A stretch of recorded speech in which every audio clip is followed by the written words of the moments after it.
काशी कह लीजिए या बनारस, यह वो स्थान है जहां आत्मा को मोक्ष प्राप्त होता है।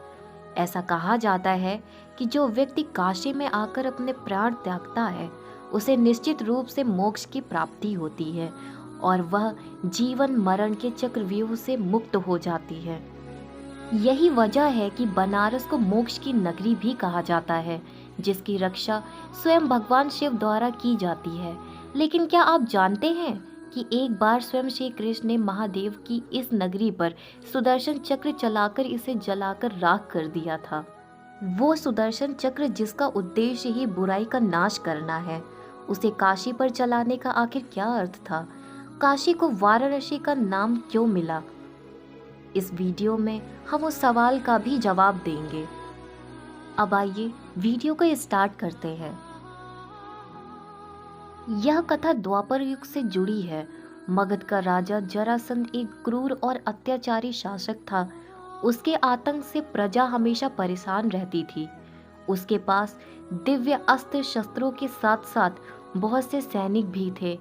उसके भय के कारण ही आसपास के सभी राजा महाराजा उसके साथ मित्रता बनाए रखते थे। जरासंध की दो पुत्रियां थीं, अस्ति और प्रस्ति। उसने मथुरा के दुष्ट और पापी राजा कंस के साथ अपनी दोनों पुत्रियों का विवाह किया था।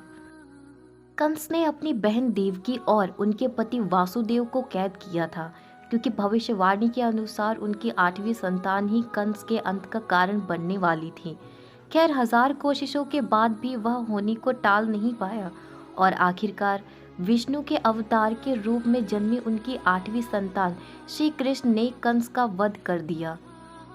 अपने दामाद के वध की खबर सुनकर जरासंध अत्यंत क्रोधित हो उठा और उसने भगवान कृष्ण का अंत करने की ठान ली।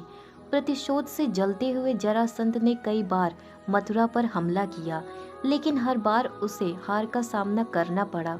लेकिन फिर एक बार जरासंध ने कलिंग राज पौंड्रक और काशी राज के साथ मिलकर श्री कृष्ण से प्रतिशोध लेने की ठान ली, लेकिन भगवान कृष्ण ने उन्हें भी मृत्यु के घाट उतार दिया।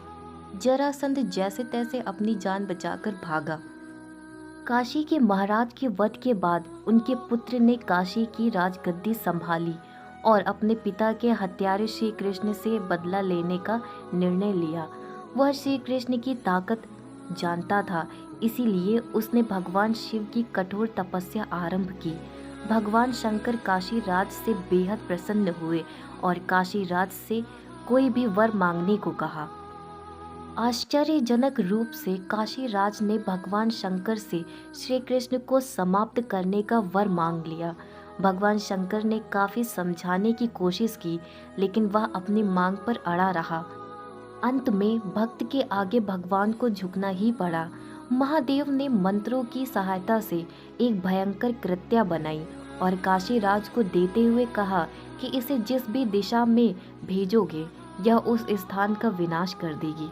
लेकिन भगवान शिव ने एक चेतावनी दी कि इस कृत्या को किसी ब्राह्मण भक्त पर प्रयोग नहीं किया जाना चाहिए, नहीं तो इसका प्रभाव पूरी तरह निष्फल हो जाएगा।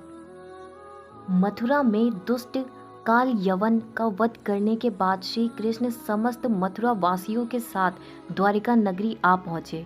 काशी राज ने उस कृत्य को श्री कृष्ण का वध करने के लिए द्वारिका भेजा, लेकिन वह भूल गया था कि स्वयं कृष्ण एक ब्राह्मण भक्त हैं। कृत्या द्वारिका पहुंची और बिना अपना कार्य पूरा किए वापस लौट आई कि अचानक श्री कृष्ण ने अपना सुदर्शन चक्र कृत्या के पीछे छोड़ दिया। काशी तक सुदर्शन चक्र ने कृत्या का पीछा किया और काशी पहुंचते ही उसे भस्म कर दिया, लेकिन सुदर्शन चक्र अभी भी शांत नहीं हुआ और उसने काशी राज के साथ साथ समस्त काशी को ही भस्म कर दिया।